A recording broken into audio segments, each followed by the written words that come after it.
Louange au Créateur de l'univers, salutations de paix, de vie, de force et de santé à tous. À l'origine, on avait tenu à faire cette vidéo en complément de la vidéo sur l'Inde antique, parce qu'il se trouve que certains prétendus spécialistes se servent de nos jours de la soi-disant science comme d'un instrument pour imposer leur vérité, une vérité qui a ses racines entre autres dans le siècle dit des Lumières, à une époque où on ne disposait pas des outils que la science a aujourd'hui, mais que étrangement cette même science vient comme par hasard confirmer plusieurs siècles après, et il se trouve que certains noirs avalent cela comme on avale de l'eau sans se poser des questions, parce que si c'était poser des questions, ils n'avaleraient pas ça. C'est la raison initiale pour laquelle on voulait faire cette vidéo. Mais d'une autre part, on a vu que certains frères et sœurs dans les commentaires sur YouTube ou Facebook contestent l'appellation de peuple originel ou de peuple noir. Du coup, c'est une opportunité aussi non pas de leur répondre, mais d'apporter un éclaircissement en espérant avoir affaire à des personnes douées d'intelligence et de discernement. Ainsi donc, on va voir les arguments des uns et des autres.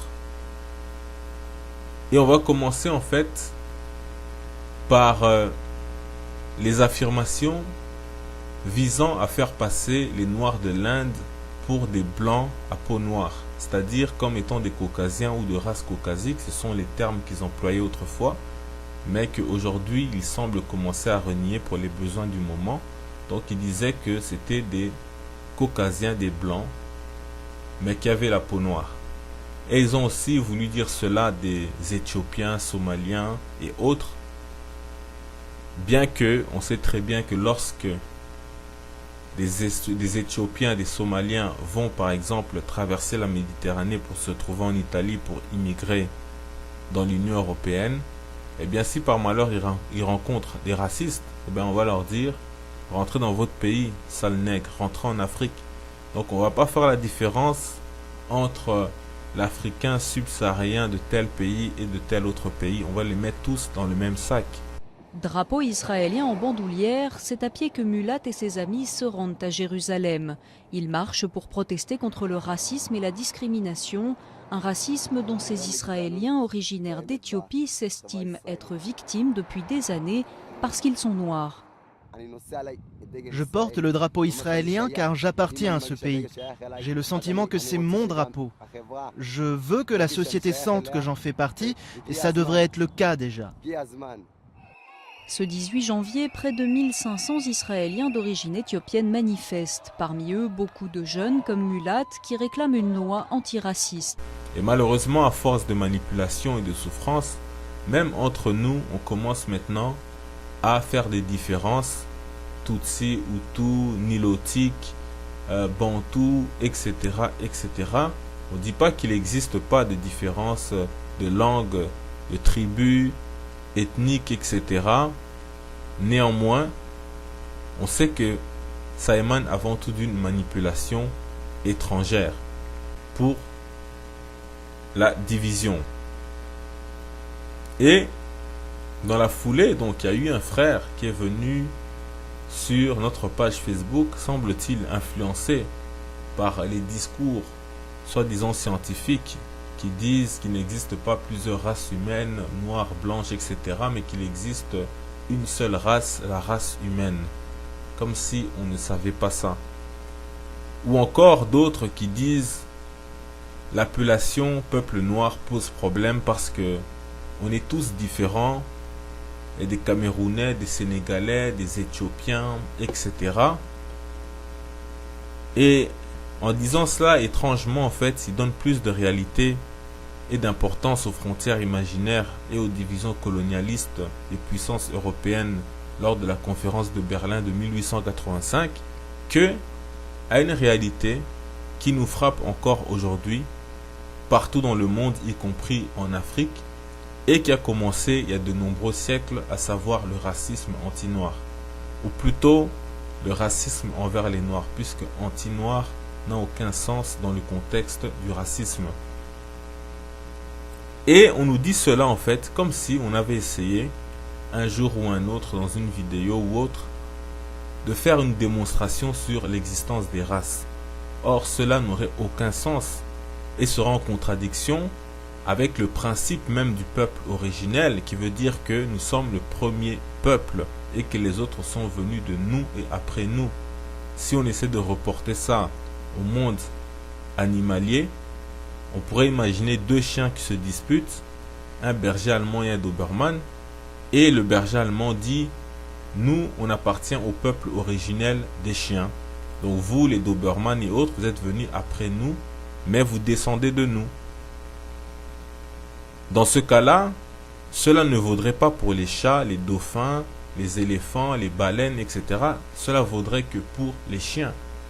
De même, lorsqu'on parle de peuple originel, on parle des êtres humains.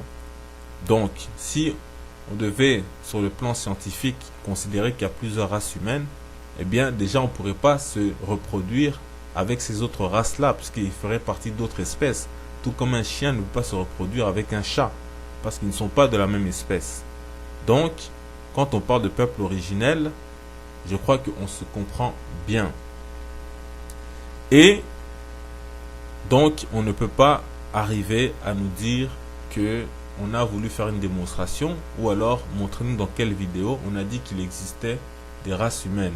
Ce que nous on a fait, c'était plutôt d'employer un terme conventionnel, un terme générique qui existe et qui est employé ça et là, et d'ailleurs que nous on utilise très peu, voire presque jamais, sauf lorsque c'est nécessaire. Et aussi, il ne faut pas oublier que ce mot-là, race, est lié au mot racisme, qui lui a une réalité et a encore de beaux jours devant lui, même en Occident, où on cherche de plus en plus à prendre ses distances avec certains mots qui dérangent, comme racisme, nègre, etc.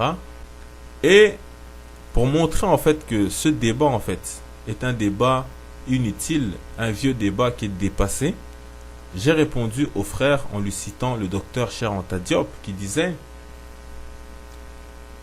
et n'oubliez pas que Cheikh Anta Diop est décédé en 1986, donc il y a plus de 30 ans, donc c'est pour dire à quel point le débat est vieux.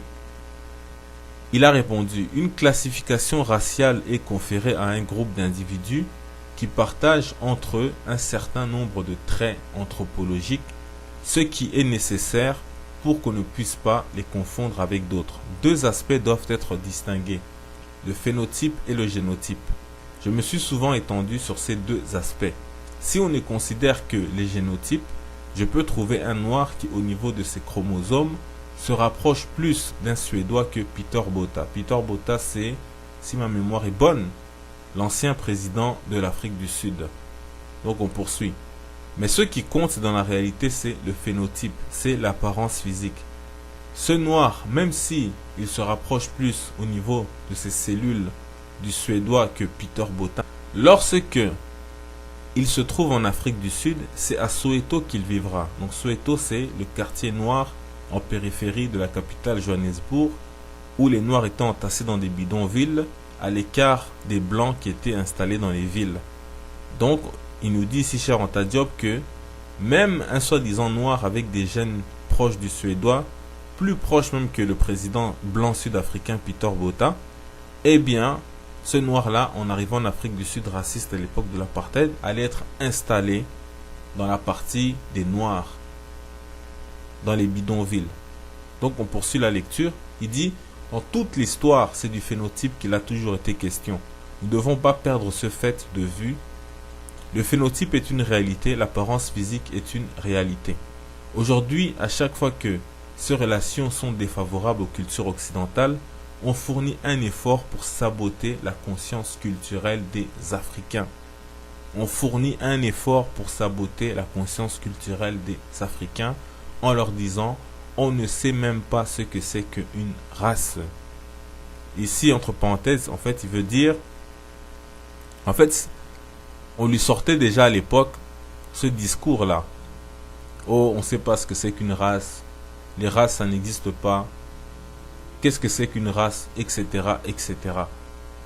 Et lui, il dit que c'était pour saboter la conscience culturelle des Africains ou des Noirs. On poursuit, on termine, il dit, c'est le phénotype qui nous a causé tant de difficultés à travers l'histoire. c'est le phénotype, donc l'apparence physique, qui nous a causé tant de difficultés à travers l'histoire. C'est donc lui qui doit être considéré, dans ces relations. Il existe, est bien réel et ne saurait être nié. Point. Donc, fin de citation du docteur Cheikh Anta Diop. Et donc, moi j'ajouterais même que si un noir de l'Inde ou un noir de la Papouasie-Nouvelle-Guinée, de l'Australie ou d'ailleurs s'était retrouvé en Amérique il y a 2 siècles, il serait esclave. Si il s'était trouvé dans le sud des États-Unis il y a 60 ans, il subirait la ségrégation raciale. Donc pour lui, à quoi bon être soi-disant génétiquement plus proche d'un Suédois que d'un Noir si, lorsqu'on le traite, ou plutôt le maltraite, on le met comme étant un Noir. Donc ici, Cheikh Anta Diop veut nous faire comprendre que cette discussion, ce débat-là, ridicule, n'était qu'un moyen de nous diviser. C'est pour saboter la conscience, la prise de conscience, le réveil du peuple noir, que ces gens ne veulent pas entendre.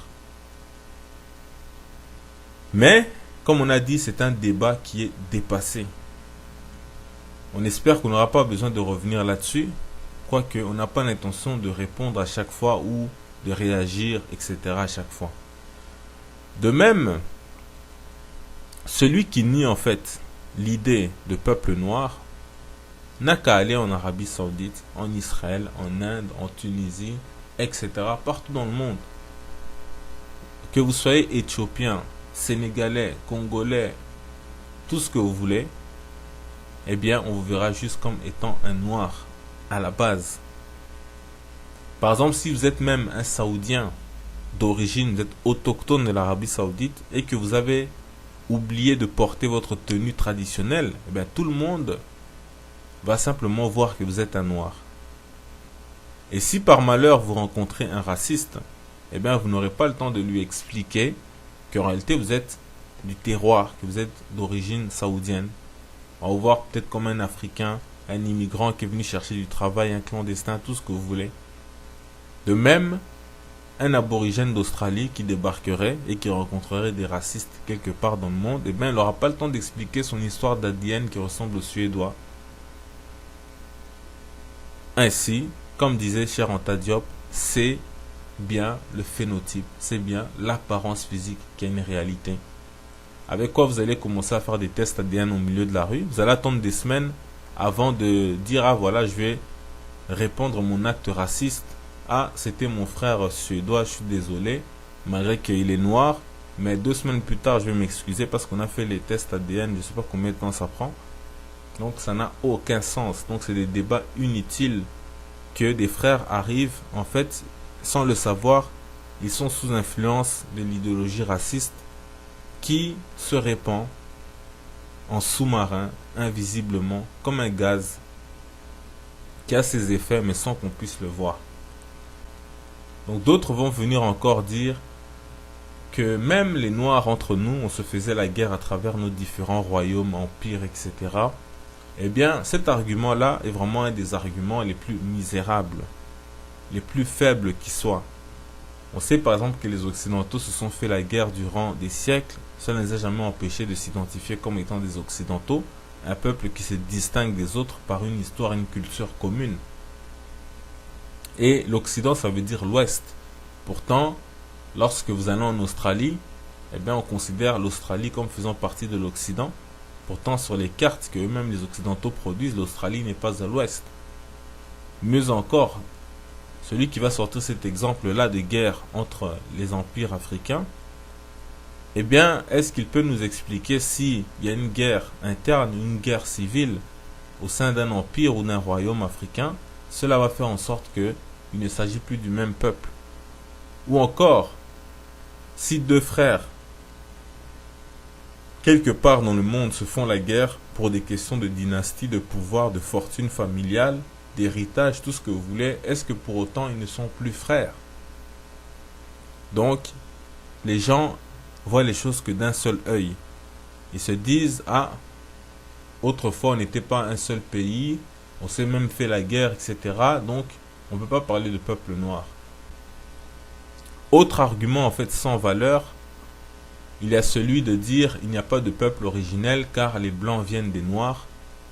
Eh bien, celui qui dit ça n'a toujours pas compris qu'on parlait de la couleur d'origine de l'humanité, que Dieu a choisi dans toute sa sagesse au moment de la création, et contre qui en fait cet homme noir, contre qui les nations se sont liguées en disant qu'il était un homme inférieur, qu'il n'était pas même tout à fait un être humain.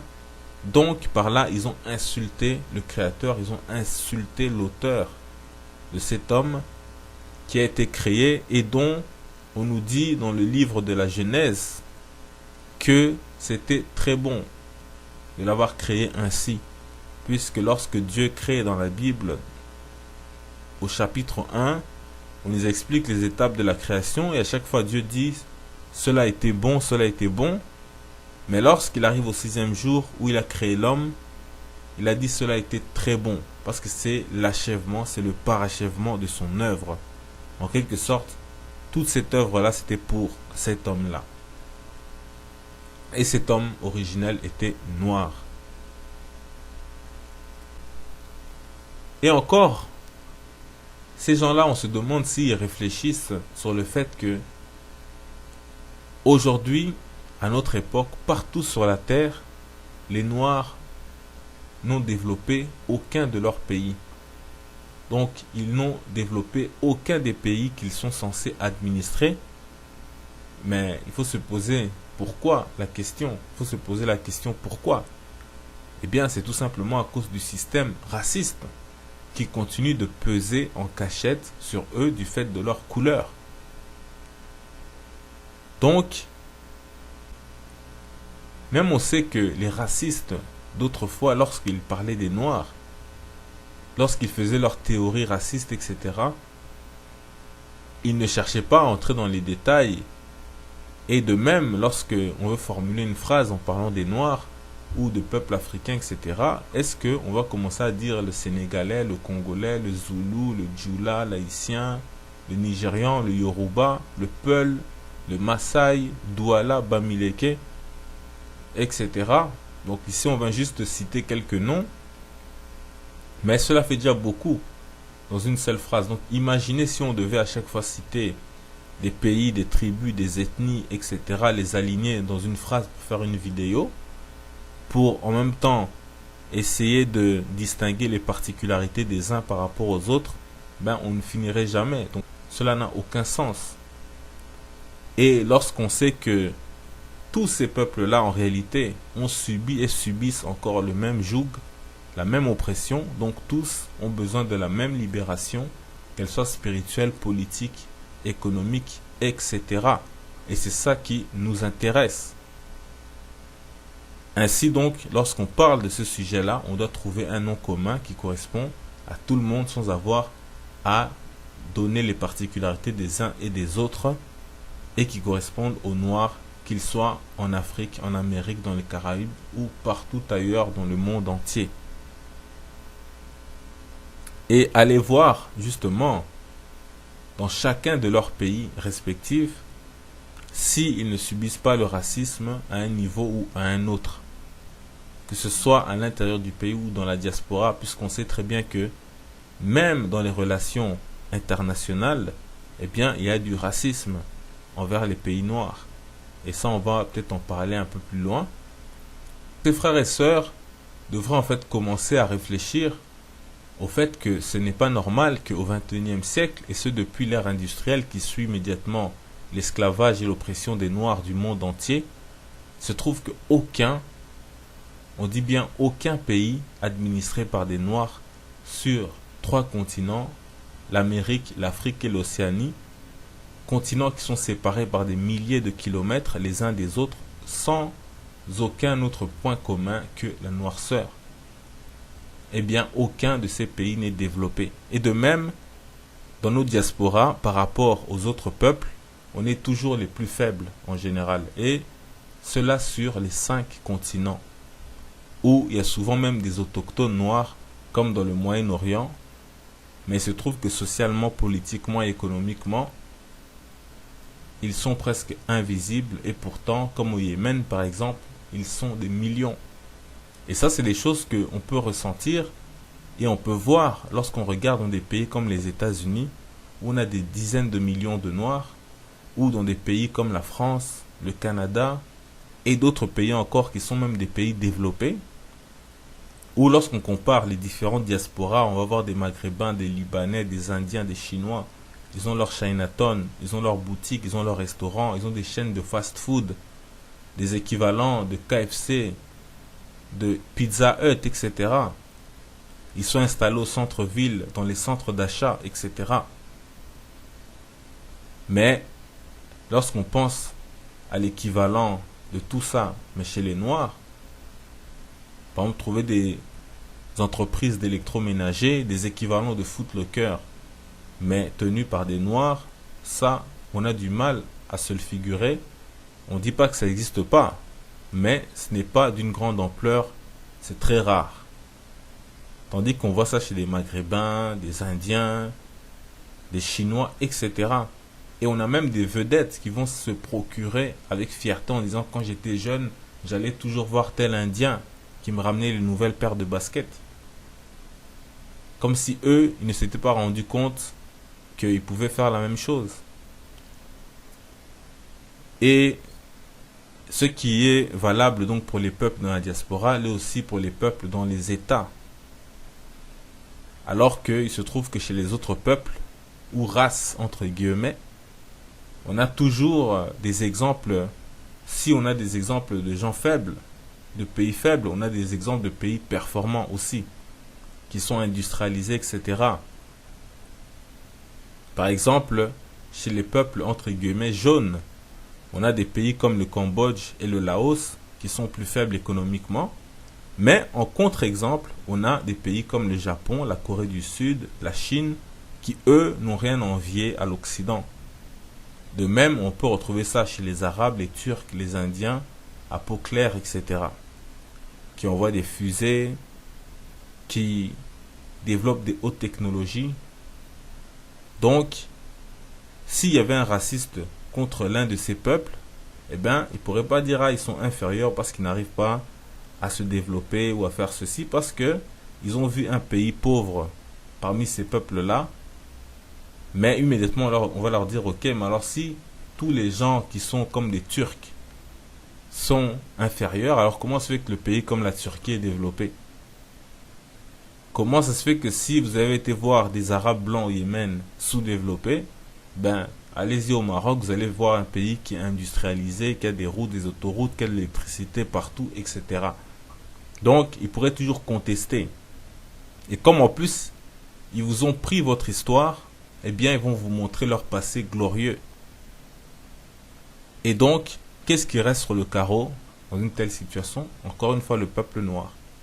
Puisque, à l'heure actuelle, il ne se développe pas, et dans le passé, on lui a volé son histoire. Donc, du coup, qu'est-ce qui lui reste? Rien.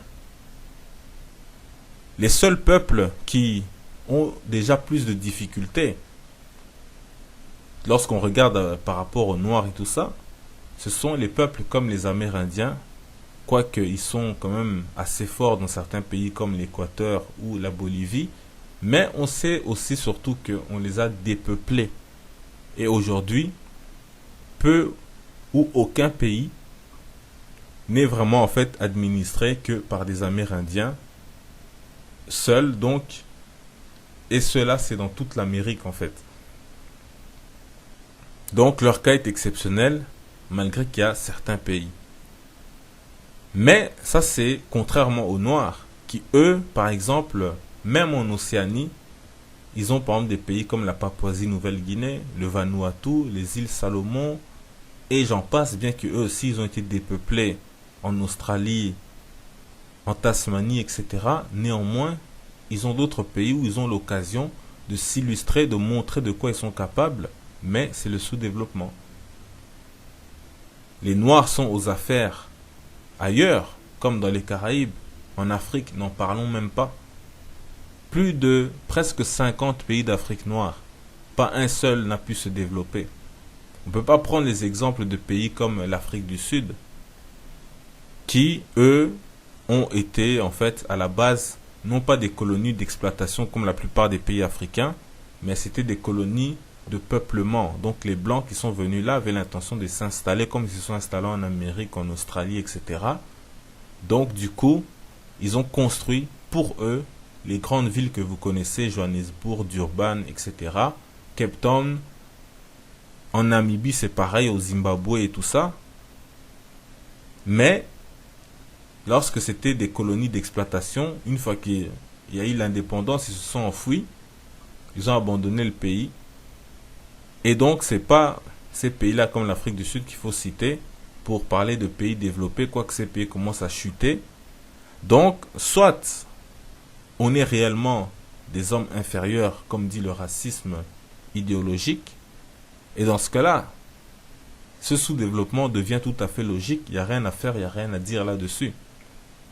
Donc là, on donne raison à des Daniel Conversano, des racistes notoires qui parlent de l'infériorité des Noirs intellectuellement, au niveau du quotient intellectuel, les tests, etc. etc. Donc, ils pensent que l'Afrique sera toujours sous-développée parce qu'elle a toujours été sous-développée. Peu importe, c'est très bien que tu le dises maintenant. Cela dit, je voudrais quand même te faire prendre conscience d'une chose, c'est que ton discours sur le possible essor de l'Afrique, si on la laisse tranquille, est tout de même assez utopique, Diodo. Je sais que c'est quelque chose qui peut te blesser. Occupe-toi de l'Europe. Laisse-moi m'occuper de l'Afrique. Tu vois, ne me donne plus de leçons aux Africains. Non, mais si, dire utopique de sens. Laisse-nous faire. Diodo, dans tes spectacles, tu rigoles toi-même de l'incapacité des Africains à gérer leurs propres matières premières. Je m'en souviens dans Foxtrot, tu rigoles. Tu dis les Africains, ils ont du diamant, ils dansent comme ça. Oui. Diodo, là, c'est des éclairs de lucidité. C'est ton jeune blanc en toi qui te dit, mais ces gens-là, à l'échelle de masse, laisse-moi finir la phrase. Mais à l'échelle de masse, ces gens ne sont pas capables. Les Africains. Mais c'est pas une critique, c'est la réalité. Alors, Diodo et Soral, vous avez fait. Non, mais pourquoi tu essaies de me dire que la nature africaine est nonchalante et pas propice au développement? Vrai, Diodo. Mais écoute, on a des exemples concrets. Mais qu'est-ce que ça peut te faire? Donc laisse-nous.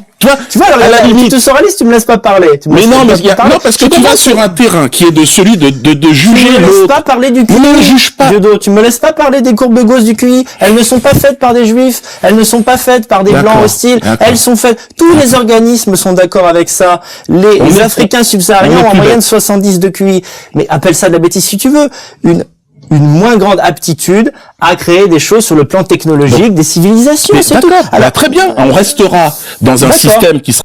Donc soit on admet cela, compte tenu de la situation actuelle, ou bien on se dit qu'il y a une force et un système qui empêche, non pas simplement en Afrique, non pas simplement les Africains, mais tous les Noirs sur toute la surface de la Terre. Et ça, c'est une question pour nos camarades, nos génies commentateurs. Donc, que peuvent-ils répondre? Tous les pays ont été colonisés, opprimés, etc. Mais il n'y a que nous qui sommes encore bloqués. Même quand on vit dans des pays développés, ces pays développés-là offrent l'Internet, etc., etc. Mais comment se fait-il qu'on n'arrive pas à se développer? Même pas un pays. On parle de centaines de millions, plus du milliard d'individus à travers le monde. Mais c'est la même chose. Donc, eux peuvent peut-être essayer de répondre à cette question-là. Donc, est-ce que c'est logique parce qu'on est inférieur ou est-ce parce qu'il y a un système qui l'empêche? Alors, si la réponse est la seconde, donc un système raciste, alors il faut pouvoir l'identifier. Il faut pouvoir identifier les peuples qui sont ciblés, visés par ce système-là, comme étant un seul et unique peuple. Dans nos mots, dans notre parole, dans nos messages.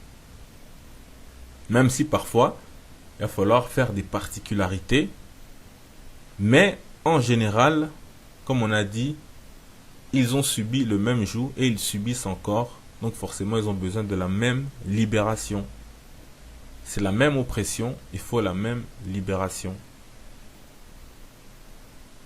Et donc, on sait aussi que leur seul dénominateur commun, c'est la noirceur.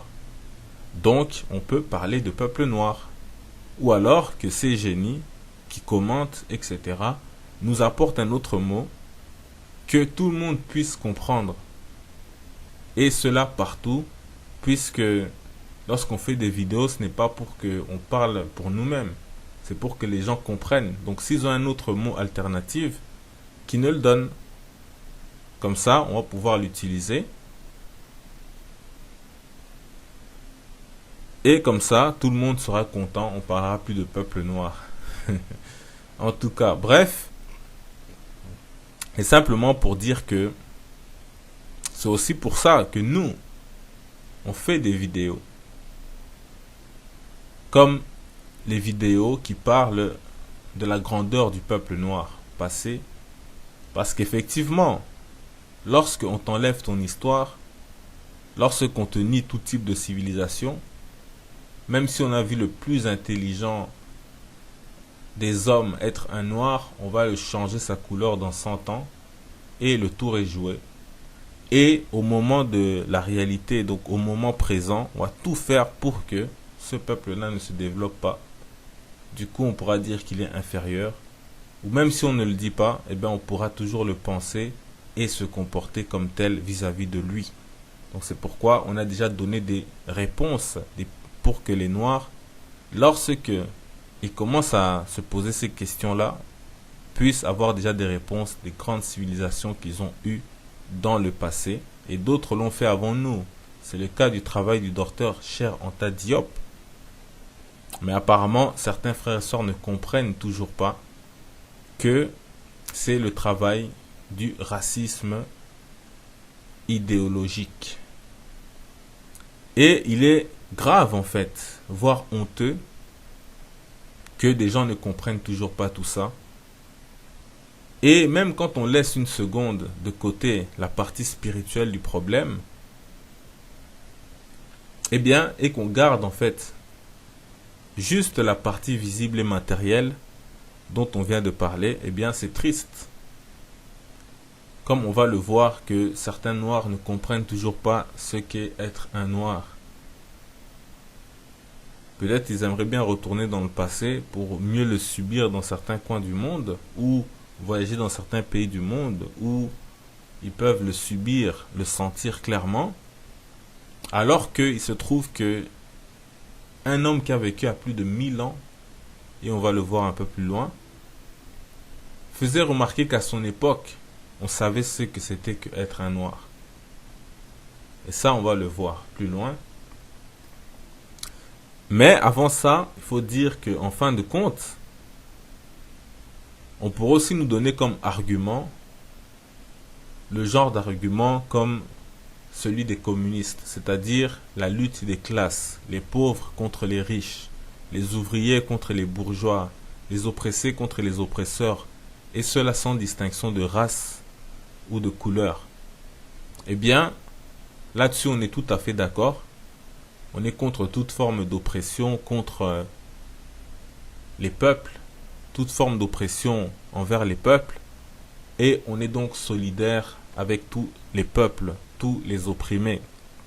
Mais seulement, c'est aussi en se concentrant que sur cela que on oublie en fait, et c'est ce que l'histoire nous a montré, comment on a ignoré à chaque époque les spécificités du racisme envers les Noirs et son exception. Par exemple, les Noirs se sont battus aux côtés des patriotes américains durant la guerre d'indépendance des États-Unis au XVIIIe siècle. Mais l'esclavage sera aboli seulement en 1865. Donc 100 ans plus tard à peu près. Alors qu'en 1776, on nous parle toujours de la déclaration de l'indépendance des États-Unis avec son préambule, donc au tout début où on nous dit « Nous tenons pour vérité que tous les êtres humains sont créés égaux et que tout Américain ou être humain a droit à la vie, à la liberté, à la poursuite du bonheur. » En 1776. Mais il se trouve que les Noirs on leur a donné l'abolition soi-disant en 1865, donc près de 100 ans plus tard. Simplement pour dire si lorsqu'on parlait d'humains qui a droit à la vie et à la liberté, est-ce qu'on avait inclus les Noirs? Non. Et pourtant, ils se vantent à chaque fois d'être les patries des droits de l'homme, les démocraties, les républiques, etc., etc. Mais, c'est pas tout. 200 ans plus tard, on avait encore la ségrégation raciale dans le sud des États-Unis. Même si ça s'est terminé. Donc, simplement pour dire que tout ça, nous, on n'a pas de problème. On était là lorsqu'il fallait lutter pour les guerres de sécession, pour les guerres d'indépendance, de liberté des uns et des autres.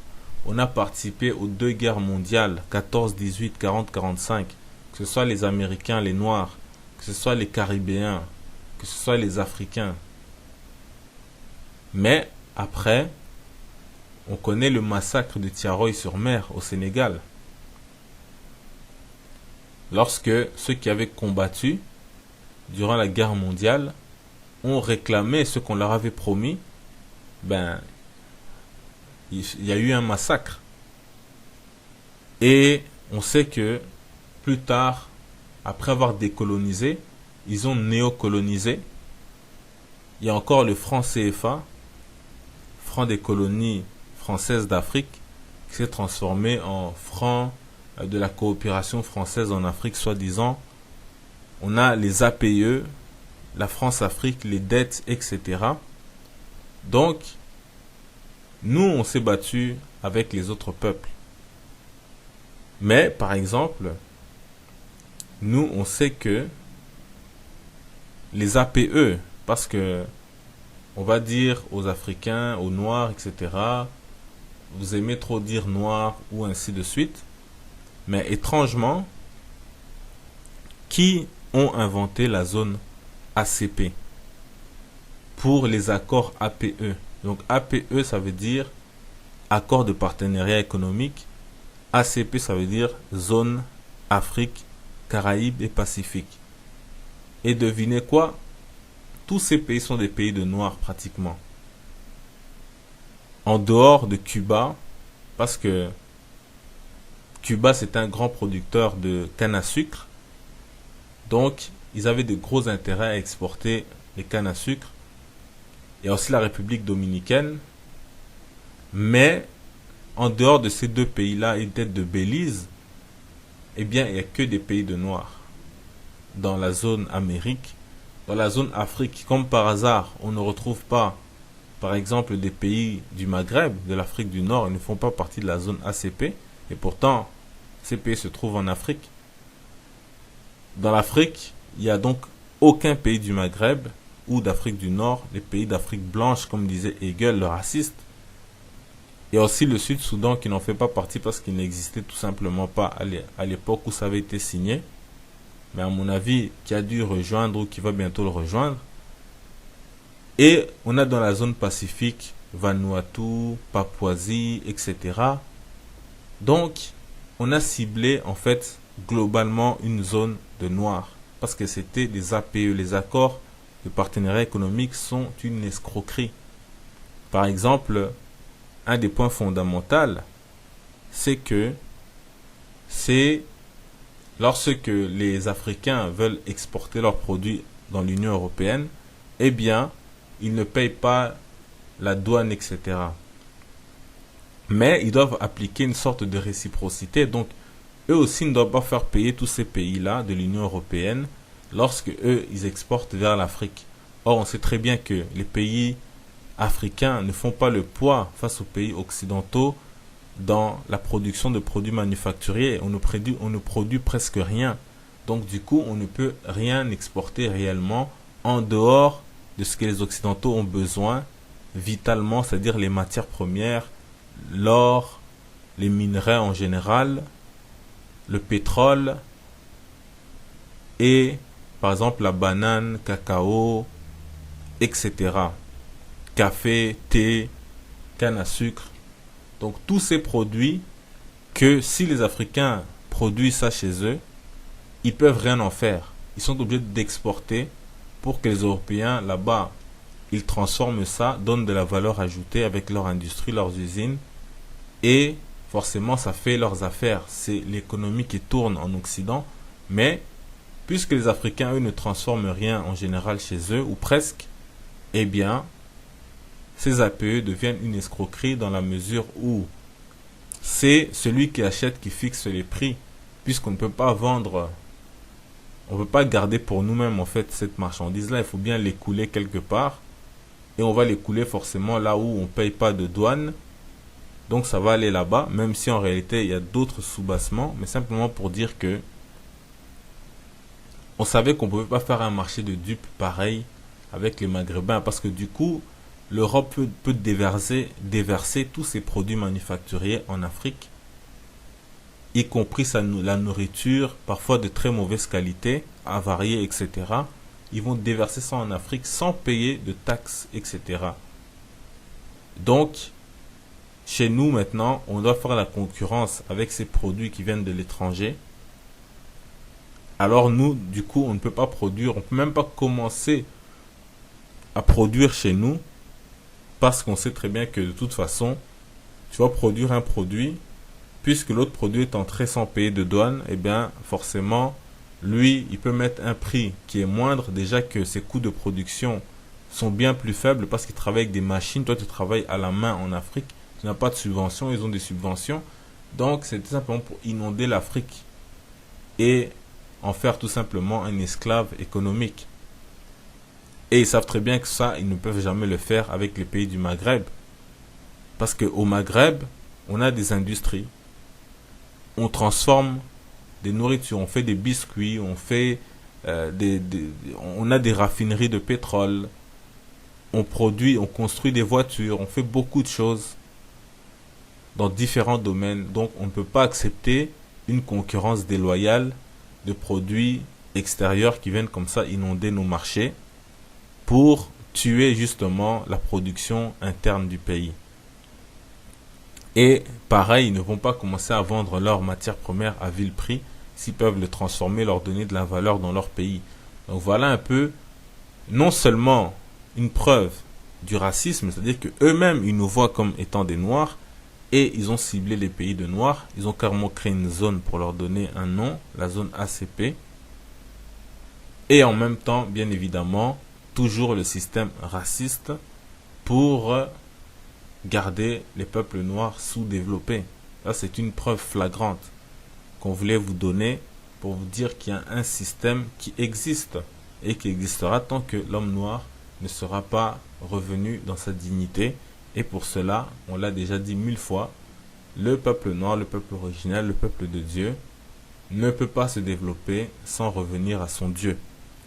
Enfin, toujours dans ces relations donc d'oppressés, d'oppresseurs, etc., qu'il faut arrêter de dire noir et parler de l'humanité en général, eh bien, je ne sais pas si beaucoup le savent, mais Haïti a donné l'asile à Simon Bolivar, donc le grand libérateur de l'Amérique latine, qui est si cher au grand Hugo Chavez, Hugo Chavez que nous aimons tous.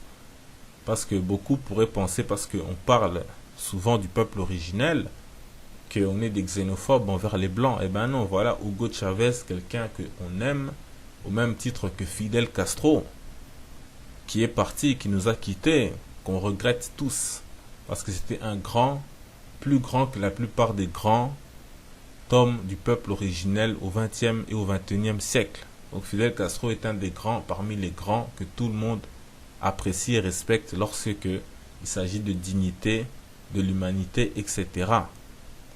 Fidel Castro, c'est l'homme qui a envoyé des dizaines de milliers, voire des centaines de milliers d'hommes pour se battre, verser leur sang en Afrique, notamment en ce qui concerne l'Angola et la Namibie, face aux racistes d'Afrique du Sud au temps de l'apartheid.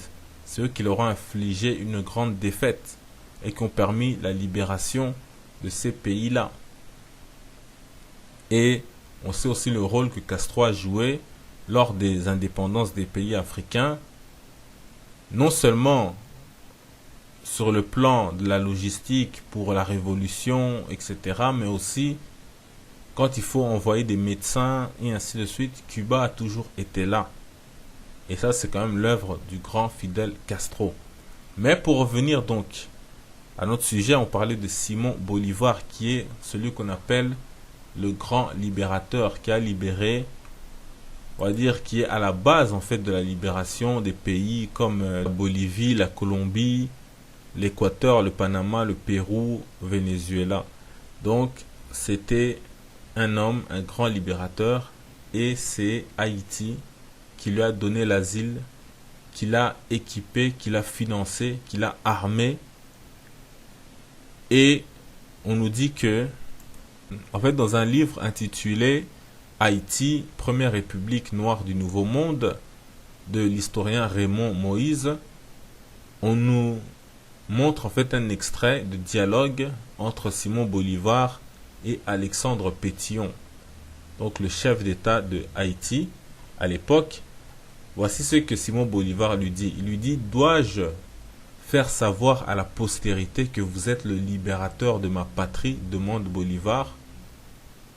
Non, répond Pétion, promettez-moi seulement d'abolir l'esclavage partout où vous aurez triomphé. Donc fin de citation.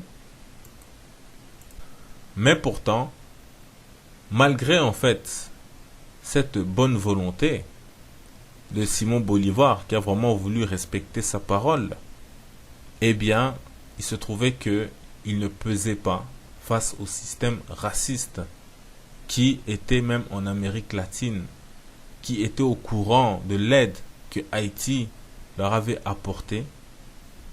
Et pourtant, lorsqu'ils ont été libérés, ça aura pris près de 40 ans, longtemps après Simon Bolivar, pour que l'esclavage soit aboli. Et encore comme toujours, c'est-à-dire en indemnisant les esclavagistes et en abandonnant les esclaves, en continuant à les opprimer d'autres manières, comme ce fut le cas au Brésil, aux États-Unis et partout ailleurs, sans exception.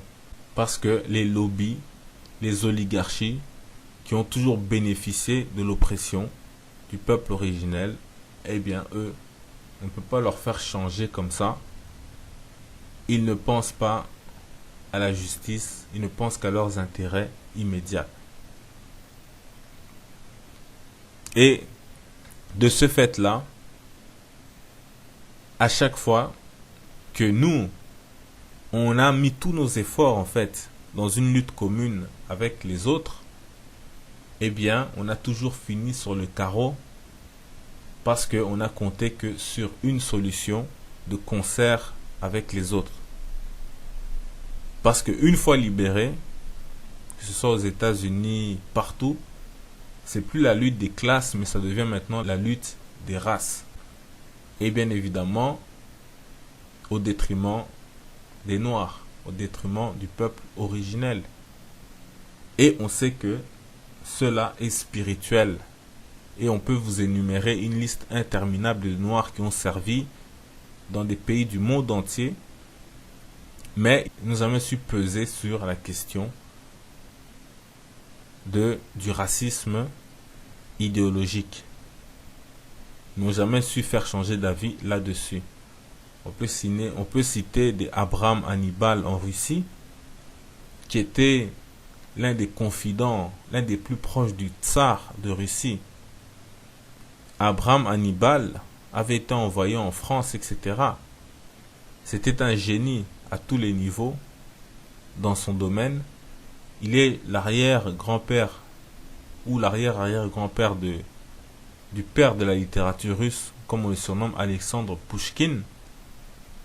Cet homme-là, lorsqu'il allait en Europe, etc., tout le monde voyait que c'était un génie. Il servait une grande nation occidentale, européenne, blanche. Et pourtant, ça n'a jamais changé la vie des philosophes des Lumières. En France, on avait Alexandre Dumas, père et fils, un autre grand général, Alexandre Dumas, père, son fils qui a écrit les 4 ou 3 mousquetaires, je ne sais plus trop comment on dit. Et, eh bien, eux non plus n'ont jamais pesé sur le racisme, qui pensait toujours que les Noirs étaient inférieurs.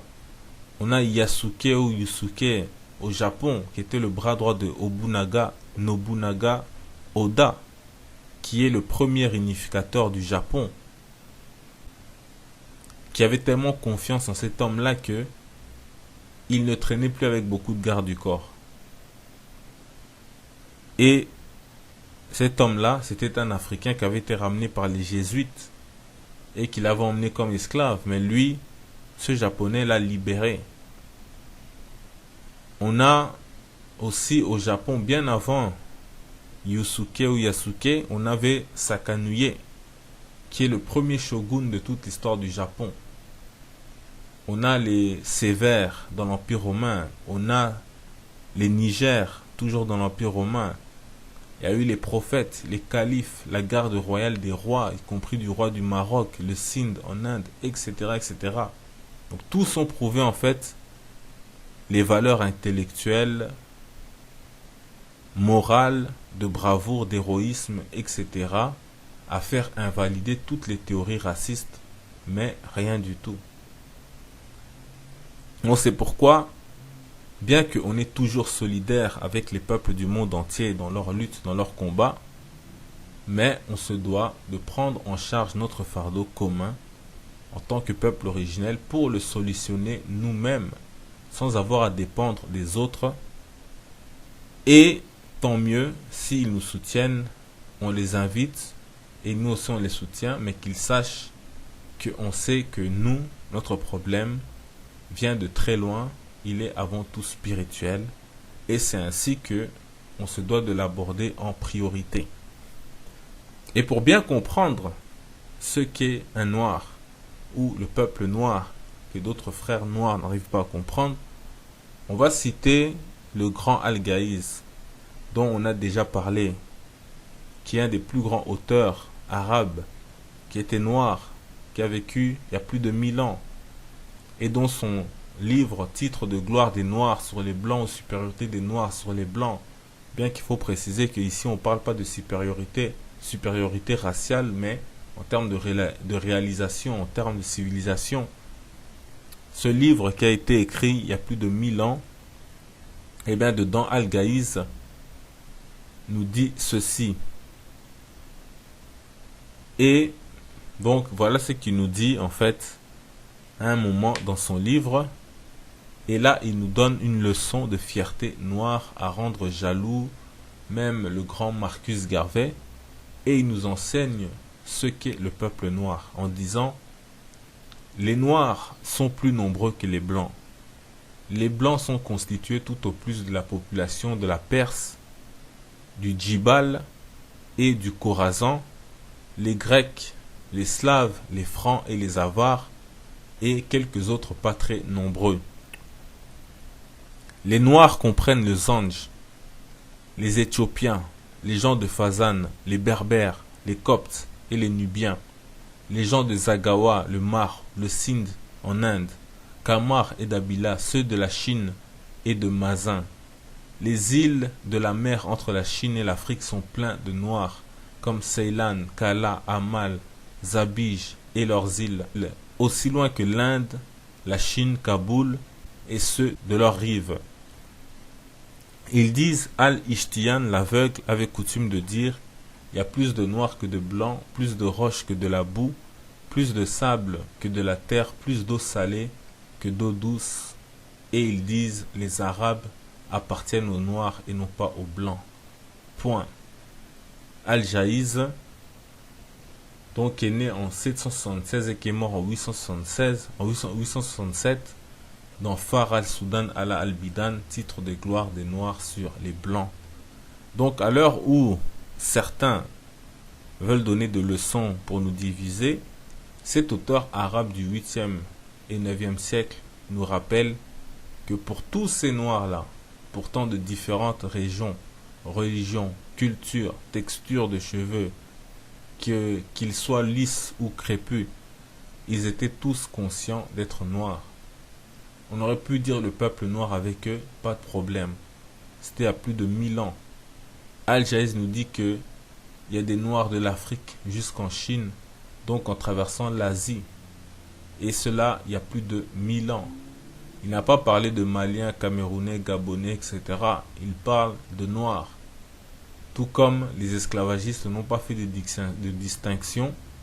Donc, pour eux, on était unis. On était un. Pour les esclavagistes racistes. Donc, on était unis dans la souffrance et dans l'humiliation. Donc, on se doit d'être ensemble pour notre renaissance et son élévation et notre élévation glorieuse. Et ainsi,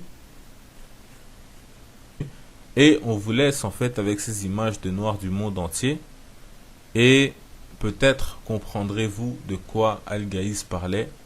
Et si il avait entendu parler des Noirs autochtones d'Amérique ou de l'Océanie, comme les descendants des Olmecs, les Papous, ceux du Vanuatu, des îles Salomon, de Hawaï, etc., Al-Gaïs allait les inclure. Et c'est cela qu'on appelle le peuple noir, le peuple originel, le peuple de Dieu. Paix, vie, force et santé en salutation.